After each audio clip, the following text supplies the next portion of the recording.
한 해를 시작한 게 엊그제 같은데 벌써 2015년 마지막 주일 예배가 되었습니다. 그리고 오늘까지 인도해 주신 하나님께 감사와 영광을 돌려드립니다. 그리고 또 교회를 위해서 헌신하시고 애쓰신 우리 성도님들께 감사를 드립니다. 오늘 말씀을 함께 나누시도록 하겠습니다. 우리가 로마서나 혹은 에베소서 같은 책을 보면 우리가 크게 두 부분으로 그 책들을 나누고 있습니다. 교리 부분과 실천 부분, 이렇게 말할 수 있습니다.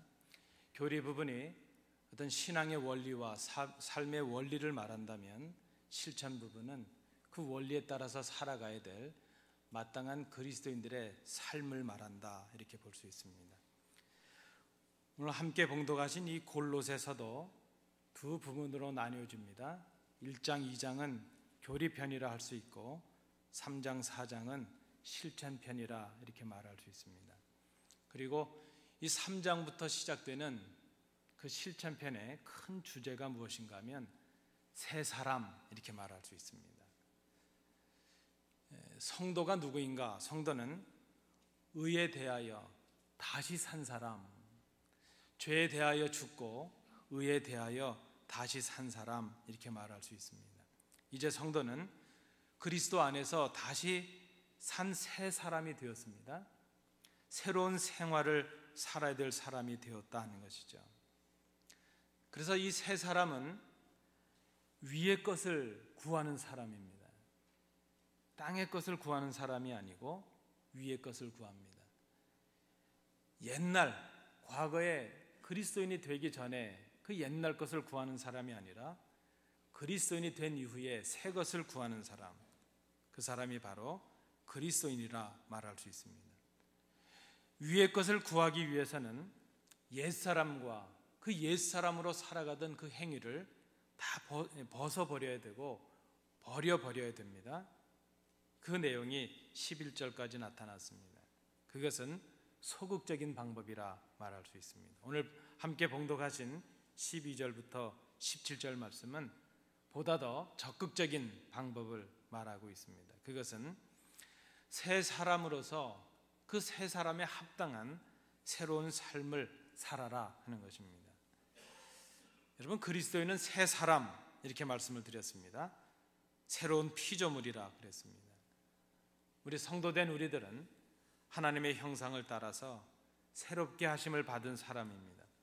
의와 진리의 거룩함을 따라서 하나님의 지식을 깨달을 수 있도록 재창조된 사람, 그들이 바로 우리라 말할 수 있습니다. 처음 아담이 있었습니다. 처음 아담은 죄로 말미암아서 하나님께서 담아주신 그 하나님의 형상을 상실해버리고 말았습니다.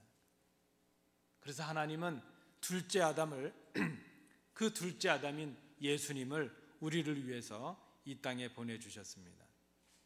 우리는 예수님을 통해서 하나님의 구속함을 받았습니다.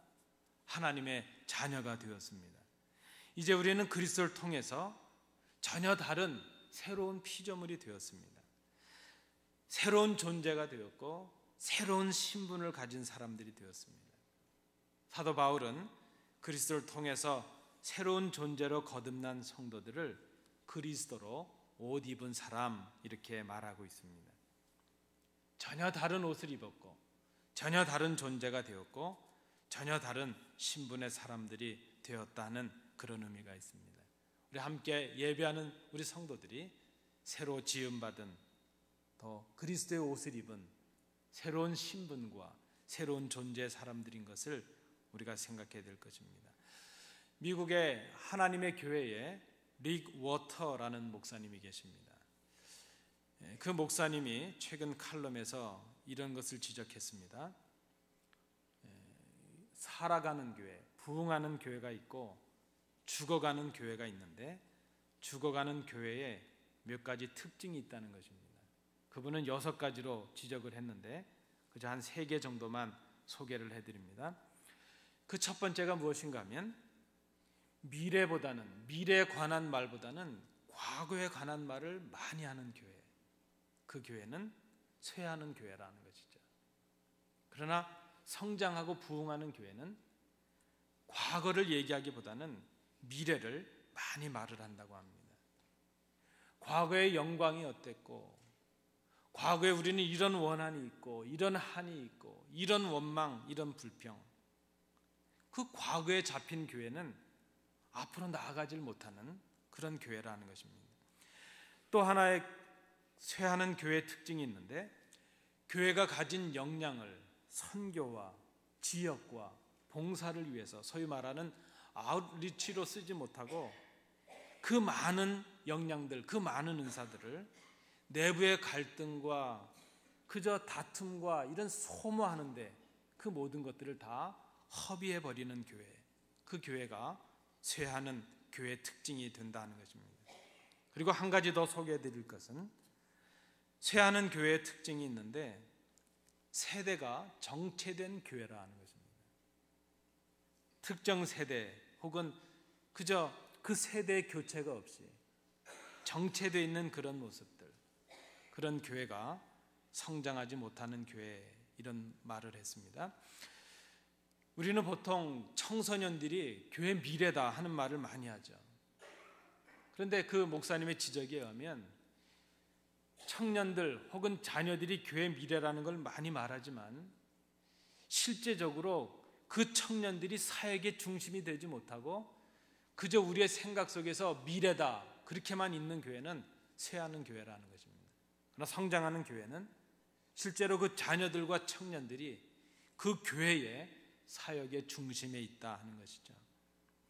이 모든 내용을 그저 제 나름대로 요약을 해보았습니다.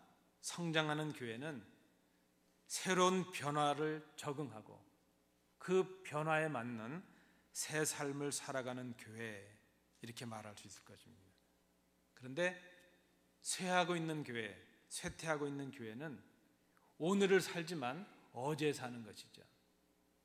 그저 과거의 영광에만 사로잡혀 있고 과거에 끊지 못한 그런 불평과 불만들, 서로 가진 그런 것들 때문에 발목이 잡혀 있는 교회, 그런 교회는 쇠퇴하는 교회가 될 수밖에 없다는 것입니다. 여러분, 우리가 가진 신앙, 우리를 새롭게 바꾸신 그리스도인 되었다는 이 새 신분, 이것은 새 삶을 우리에게 요구하고 있다는 것입니다. 우리가 성도가 되었다는 것, 우리가 그리스도인이 되었다는 것은 더 이상 과거에 살아가지 말고 오늘과 미래를 살아내는 새 삶을 살으라 하는 그런 명령이 있다는 것을 우리가 기억해야 될 것입니다. 성도는 그리스도를 통해서 새 사람이 된 사람들입니다. 그리스도를 통한 새 사람은 마땅히 새 삶을 살아야 됩니다. 새 삶을 살았을 때 그 결과가 무엇인가? 오늘 함께 봉독하신 이 본문의 말씀을 보면 평강이 주어진다는 것입니다. 그 평강은 말씀의 풍성이요, 찬양이요, 감사로 이루어지는 평강이라 말할 수 있습니다. 우리가 누려야 될 그 평강은 그래서 이 땅에서 주는 평강이 아니고 하나님께서 주시는 하나님의 평강입니다. 주님께서도 제자들에게 이렇게 말씀하셨습니다. 나의 평안을 너희에게 주노라. 바로 그 주님의 평안, 그 평안을 우리가 누리게 될 것입니다. 여러분, 우리 성도님들도 폐물을 가지신 분들이 많으실 텐데 우리 그리스도인들이 가진 보화가 바로 이것입니다. 세상이 줄 수 없는 이 기쁨, 세상이 빼앗을 수 없는 이 평화, 세상이 깨닫지 못하는 이 감사와 감격, 이것이 우리가 질그릇 같은 우리 몸에 가진 보배요, 보화라 말할 수 있습니다.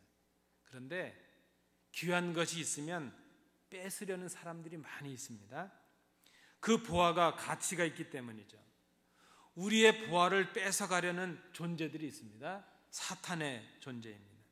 사탄은 우리가 새로운 피조물이 되고 하나님의 자녀가 되어서 영생을 얻은 하나님의 백성으로 누리는 그 평화를 빼앗기 위해서 오늘도 우리의 마음을 흔듭니다. 우리의 삶의 지경을 어렵게 합니다.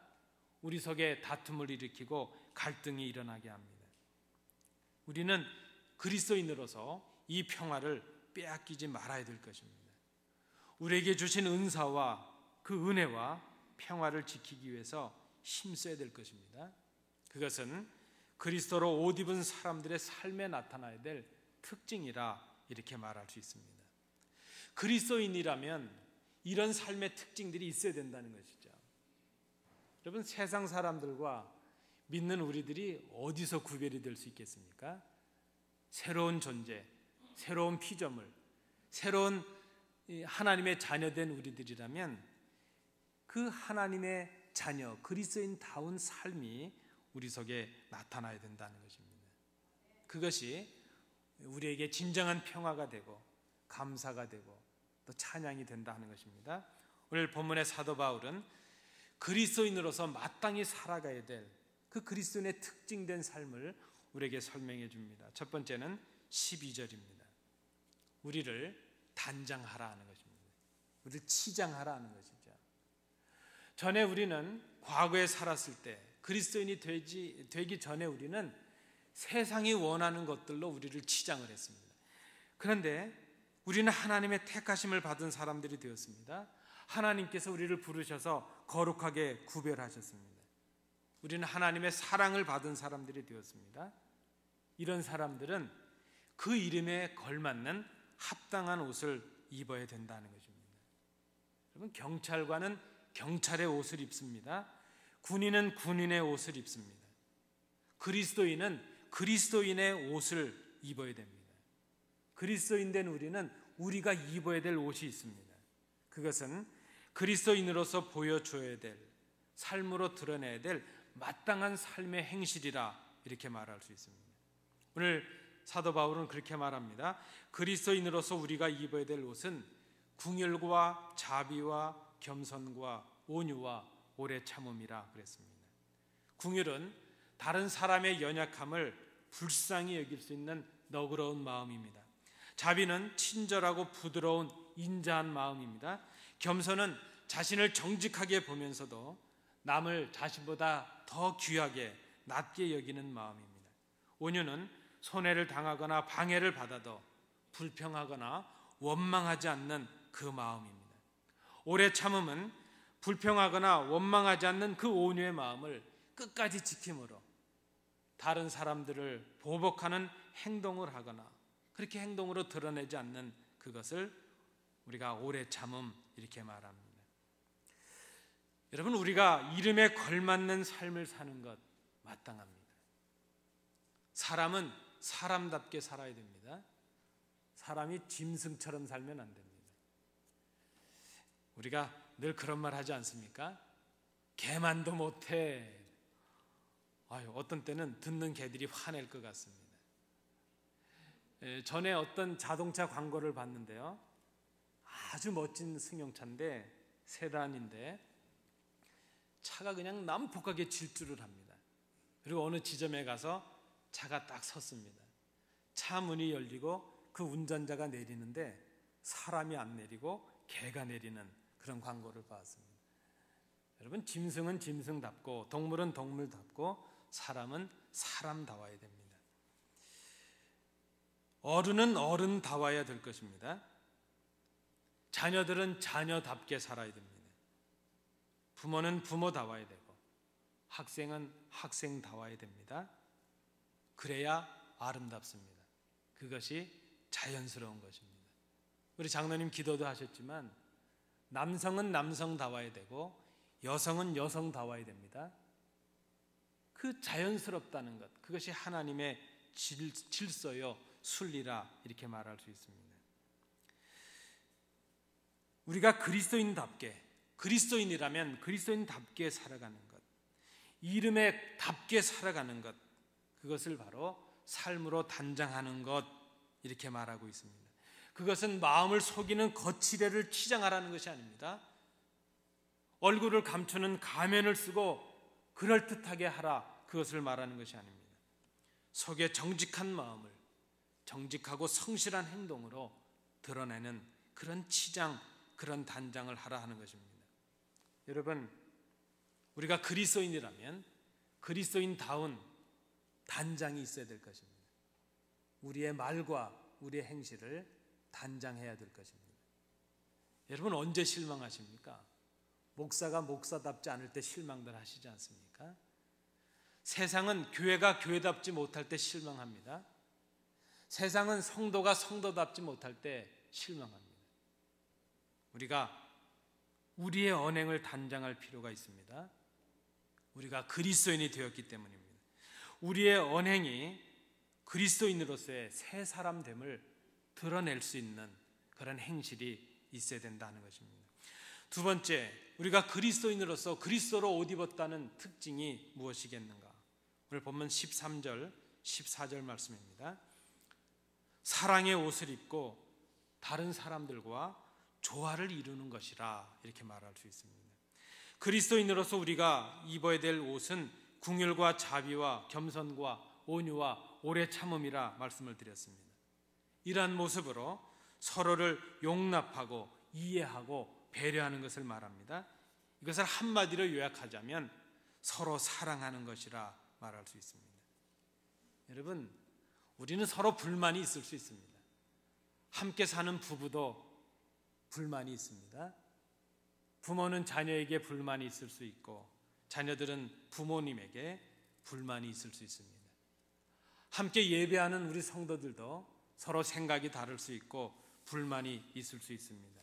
그러나 우리는 서로 용납해야 됩니다. 우리가 서로 용서하고 용납해야 될 이유가 있는데 그것은 주님께서 용서받을 수 없는 우리를 먼저 용서하시고 용납하셨기 때문입니다. 우리는 하나님을 거역하고 반역했던 사람들이었습니다. 그러나 우리 주님께서는 친히 십자가를 지심으로 우리의 죄값을 다 담당하셨습니다. 우리를 용서해 주셨습니다. 여러분, 우리가 착각하지 말아야 됩니다.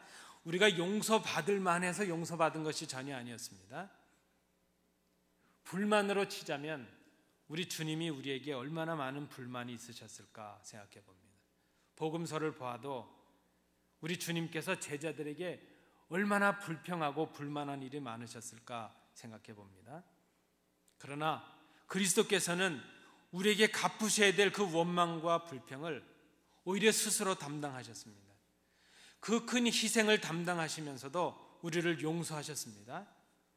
우리가 누군가를 우리의 가족과 우리의 형제를 향하여 이해하고 기다려주고 배려하고 서로 용납해야 된다는 것은 그것은 그들이 용서받을 만한 일을 해서가 아니라 우리가 그렇게 용납하고 용서하는 것이 우리를 용서하신 하나님께 대한 최소한의 응답이 될 수 있기 때문이라는 것입니다. 그리스도는 우리를 용서하심으로 우리를 온전하게 하셨습니다. 우리가 서로 사랑하고 서로 용납하는 것은 그래서 서로를 온전하게 하는 것입니다. 우리가 누군가를 비난하고 비판하면 그를 죽이는 것입니다. 여러분, 우리는 많은 사람들로부터 혹은 우리의 형제와 성도들로부터 평가를 받을 때도 있고 비난을 받을 때도 있습니다. 불평의 소리를 들을 때도 있습니다. 그러면 여러분 못 견디시지 않습니까? 힘드시지 않습니까? 그런데 우리가 그런 소리를 우리가 들을 때 우리가 힘든다는 걸 알지만 우리를 통해서 그 소리를 듣고 있는 사람들도 고통 속에 있을 수 있다는 것을 우리는 너무도 생각하지 않습니다. 우리가 불평하고 우리가 불만을 표하고 원망하는 것은 서로를 죽이는 것입니다. 그를 죽이는 것 같지만 그것으로 인해서 나 자신도 죽는 것임을 우리가 생각하지 못하는 것이죠. 그러나 사랑은 그렇지 않습니다. 주님께서 그 부족한 우리들을 덮으시고 용서해 주셨던 것처럼 그래서 우리를 온전한 하나님의 자녀 되게 하시고 성숙한 주의 자녀 되게 하셨던 것처럼 우리가 서로 사랑하고 서로 용납하면 모든 것을 온전케 할 수 있다는 것입니다. 연약한 지체가 성장하고 성숙할 때까지 기다려 주어야 될 것입니다. 사랑은 모든 것을 온전케 하며 모든 것을 완성하는 신비한 능력을 가지고 있기 때문입니다. 그래서 사도 바울은 이 모든 것 위에 우리의 그 모든 수고 위에 사랑을 더하라 이렇게 오늘 권면하고 있습니다. 이 사랑은 모든 것을 온전하게 매는 연결하는 띠가 되기 때문입니다. 모든 것을 하나로 묶어주며 모든 사람을 온전함에 이르게 하는 것, 그것이 바로 사랑이기 때문입니다. 그리스도인은 사랑의 옷을 입은 사람들입니다. 사랑을 받았기 때문입니다. 하나님께서 우리를 먼저 부르셔서 사랑받는 사람들이 되게 하셨기 때문입니다. 사랑의 옷을 입어야 우리에게 주신 평화와 기쁨을 지켜낼 수 있습니다. 사랑의 조화를 이루는 성도들, 그리스도인으로서의 특징을 나타내는 성숙한 성도가 될 수 있습니다. 그런 사랑의 공동체가 새로운 피조물들이 모인 온전한 성숙한 공동체인 것을 우리가 기억해야 될 것입니다. 여러분, 그리스도인의 특징이 이런 특징이 있다는 것을 우리가 생각합니다. 그리스도인은 뭔가 새로운 것으로 치장을 하고 단장을 해야 됩니다. 우리의 속사람부터 단장을 해야 됩니다. 사랑의 조화를 이루는 그런 공동체가 될 수 있어야 될 것입니다. 그리고 마지막 세 번째 15절부터 17절 말씀입니다. 이렇게 사랑의 조화를 이룬 공동체로서 저를 한번 따라해 주십시오. 찬양과 감사의 공동체가 되는 것이다. 고맙습니다. 그리스도인의 삶의 특징 중에 하나는 찬양과 감사입니다. 바울은 그리스도의 평강이 너희 마음을 주장하게 하라를 이렇게 권면합니다. 이 주장하게 하라 하는 이 말은 기준이 되게 하고 중재자가 되게 하라 하는 그런 의미가 있습니다. 이렇게 적용해 볼 수 있겠습니다. 우리 속에 의심이 생기고 불안한 마음이 들어오고 걱정과 원망과 불평이 가득 쌓이게 될 때 그리스도께서 주신 그 평화로 그것들을 물리치라 하는 것입니다. 우리 속에 유혹이 있고 원망의 소리가 있고 내 마음을 주장하지 못할 그런 그 혼란한 생각들이 가득 차 있을 때 그때 그리스도의 평화로 나와 그 악한 사이를 중재하라 하는 그런 의미가 있습니다. 그것을 그리스도의 평강이 너의 마음을 주장하게 하라 이렇게 말했습니다. 그런데 여러분, 오늘 본문을 잘 보시면 그리스도의 평강이 우리를 주장하게 하는 가장 좋은 방법은 감사하는 것입니다. 감사하는 사람이 되는 것입니다. 감사는 참으로 신비한 능력이 있습니다. 감사하는 사람은 성숙한 사람입니다. 감사가 넘치는 사람은 자기의 삶의 조건을 뛰어넘은 기쁨의 사람이 될 수 있습니다. 감사가 넘치는 공동체는 성숙한 공동체가 됩니다. 감사가 넘치는 곳에는 기쁨과 평안이 이미 가득 차 있습니다. 감사는 성도요 그리스도인 된 우리가 하나님께 드려야 될 가장 귀한 응답이라는 것을 생각합니다. 성도가 할 수 있는 해야 하는 가장 첫 응답은 감사입니다. 그리고 성도로서 해야 될 가장 마지막 응답도 감사라 말할 수 있습니다. 우리가 그리스도로 옷 입었다면, 그리스도의 죽으심으로 새 삶을 살게 되었다면 우리는 항상 감사할 것밖에 없습니다. 모든 것이 하나님의 사랑이요, 모든 것이 하나님의 은혜이기 때문입니다. 여러분, 저는 철이 없을 때, 지금도 뭐 철이 없지만 그렇게 원망할 게 많은지요. 우리 부모님을 보면 있는 자녀들은 저것도 하고 저것도 하는데 이것도 못하고 이것도 못하고. 그런데 저는 부끄럽지만 이렇게 고백합니다. 저도 가장이 되고 두 아이의 이제 아버지가 되고 보니까 저희 부모님보다도 훨씬 좋은 형편 속에 있으면서도 저희 자녀들에게 부모님만큼 그렇게 해주지 못하는 저를 발견합니다. 요즘은 그런 생각을 합니다. 우리 아버님처럼 신앙생활 했었으면, 우리 어머님처럼 기도생활 했었으면, 우리 부모님처럼만 제가 살아갔다면 좀 더 나은 삶을 살았을 텐데, 그런 생각을 해봅니다. 조금 철이 들고 나니까 다 감사의 조건입니다. 연로하시지만 지금 그래도 살아계셔서 새벽마다 밤마다 자녀들을 위해서 기도해 주시는 그것이 감사의 조건입니다. 전에는 갖지 못한 부모님이 원망의 대상이었지만 지금은 존재 자체로도 감사의 조건이라 하는 것을 생각합니다. 여러분, 우리의 눈을 조금 바꿔서 보면 다 감사의 조건입니다. 우리의 고통의 자리도 감사의 조건입니다. 때로 우리가 남몰래 흘렸던 그 눈물의 자리도 생각해보니 감사의 자리였습니다. 여기까지 우리를 인도해 주셨고 이 자리에 서게 하셨고 오늘 이 마지막 주일 예배하게 하신 모든 것이 하나님의 은혜입니다. 인간의 힘과 능력으로 사는 것 같았지만 하나님의 은혜였습니다. 오늘을 살아내지 못하고 부르심을 받고 이 땅을 떠난 얼마나 많은 사람들이 있는지 모릅니다. 우리가 오늘 이 아침 주예전에 나와서 얼굴을 대면하고 하나님을 찬양하고 함께 예배할 수 있다는 것, 이것이 얼마나 감사의 조건인지 모릅니다. 우리의 기도를 응답하신 그때도 감사했지만 우리를 거절하시고 우리를 깊은 상심 속에 두셨던 그때도 감사할 조건이었음을 생각합니다. 우리의 할 일은 감사밖에 없습니다. 이 감사의 모습이 가장 분명하게 나타나는 현장이 바로 찬양하는 자리입니다.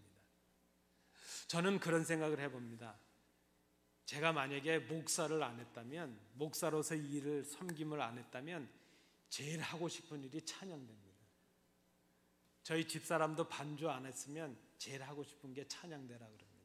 우리 찬양대 감사로 하시기 바랍니다. 이 하나님을 찬양하는 이 사역을 빼앗기지 마시기 바랍니다.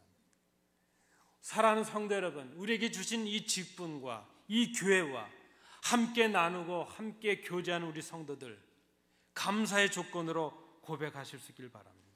모든 것이 감사의 조건입니다. 우리가 할 일은 감사밖에 없습니다. 우리가 할 일이라면 그 감사를 우리의 찬양으로 바꾸는 것, 가장 성숙한 감사는 하나님의 이름을 찬양하는 찬양입니다. 말씀에 풍성이 거하는 순종이 바로 감사의 모습입니다. 찬양과 찬송은 그리스도로 옷 입은 사람들이 마땅히 해야 될 성숙한 감사의 모습입니다. 찬양의 삶이 가장 귀한 열매요, 꽃이라, 신앙의 꽃이라 이렇게 말할 수 있습니다. 그리스도로 옷 입은 사람들, 오늘 사도 바울도 그렇게 말합니다. 시와 찬송과 신령한 노래로 감사하라 하는 것입니다. 그리고 그 찬양과 감사의 감격이 그리스도의 말씀에 순종하는 그런 삶으로 이어져야 된다 하는 것입니다. 사도 바울은 이렇게 말합니다. 무엇을 하든지 말에나 일에나 다 주 예수의 이름으로 하고 그를 힘입어 하나님 아버지께 감사하라. 무슨 말을 하든지 무슨 일을 하든지 예수님의 이름을 부르는 그 입으로 하라 하는 것입니다. 그 신앙으로 하라 하는 것입니다. 그 감격으로 하라 하는 것입니다.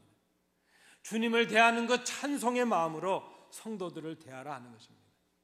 주님께 기도하는 그 성숙한 모습으로 성도들을 대하고 그렇게 봉사하라 하는 것입니다. 예수님을 주님으로 고백하는 그 입으로 어찌 형제들을 비난하고 원망할 수 있습니까? 주님께 감사하고 찬양하는 그 입술로 어떻게 형제들을 저주하고 거짓을 말할 수 있겠습니까? 예수님을 주님으로 고백하는 그 입술로 사랑하는 성도들을 형제로 고백할 수 있어야 됩니다. 주님께 기도하는 그 입으로 그 마음으로 우리의 말을 하고 우리의 행동을 행해야 된다는 것입니다. 주님의 이름으로 감사하는 사람, 그런 사람이 성숙한 그리스도인입니다. 그런 공동체가 그리스도의 공동체라 말할 수 있습니다. 여러분, 오늘 우리가 하나님의 은혜로 2015년 마지막 송년주일 이 자리에 임했습니다. 올 한 해를 보내고 마감해야 될 시점에 있습니다. 여러분, 우리는 좀 모진 마음이 있다 할지라도 마지막이 되면, 마지막이라 하면 좀 우리 마음을 돌이키는 모습이 있지 않겠습니까? 우리 인생도 마지막이 있을 것이고 뭔가 마지막이 있다면 불편했던 것 좀 버릴 것 버려야 되고 해결해야 될 것 해결해야 되고, 우리가 이 마지막이라는 시점, 이 송년의 주일을 맞이하면서 보내면서 유정의 미라는 말처럼 이 마지막을 잘 마무리하는 성도들이 되시기 바랍니다. 2015년 한 해를 어떻게 마무리하시겠습니까? 우리가 누구였는가 하는 것을 잘 생각해 보는 것입니다. 그리고 그렇게 하나님의 택하심을 받은 자로, 하나님의 거룩하심의 구별을 받은 자로, 하나님의 사랑하심을 받은 자로 그 이름에 걸맞는 삶을 살아왔는가 하는 것을 진지하게 돌아보자 하는 것입니다. 여러분, 우리가 그리스도인으로서 우리의 언행을 어떻게 단장해 오셨습니까? 우리는 얼마나 서로 사랑함으로 그리스도의 사랑에 응답을 해 오셨습니까?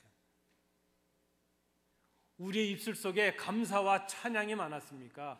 불평과 원망이 많았습니까?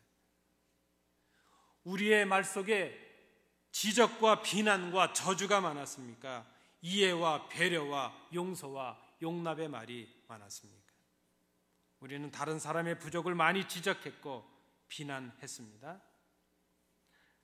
우리는 그 부족을 덮고 사랑함으로 서로를 온전하게 하려는 그런 노력을 많이 하지 못했습니다. 우리는 얼마나 감사의 열매를 맺어왔는지 스스로 생각해 볼 일입니다. 모든 것이 하나님의 은혜였고 하나님의 선물이었음을 우리가 깊이 생각해 보지 못했습니다. 여러분, 우리는 그리스도로 옷 입은 새로운 피조물입니다. 옛 옷이 아니라, 헌 옷이 아니라 그리스도께서 십자가에서 주신, 새로 입혀주신 새 옷을 입은 사람들입니다. 그것은 사랑의 옷입니다.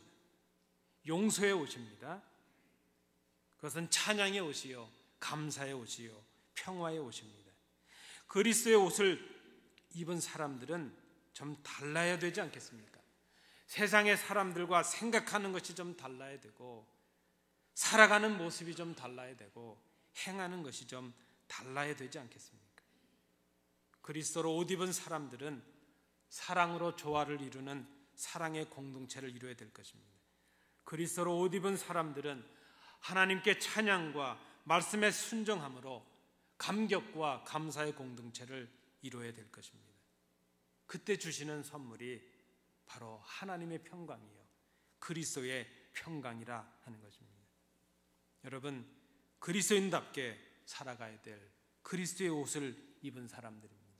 이 아침 내가 지금 어떤 옷을 입고 있는지, 벗어버려야 될 것인지, 입어야 될 것인지 주님의 십자가 앞에서 한 해를 정리하시면서 우리의 옷을 다시 한번 확인하시는, 그리고 이 한 해를 잘 마무리하며 새해를 맞이하시는 우리 성도들 되시기 바랍니다.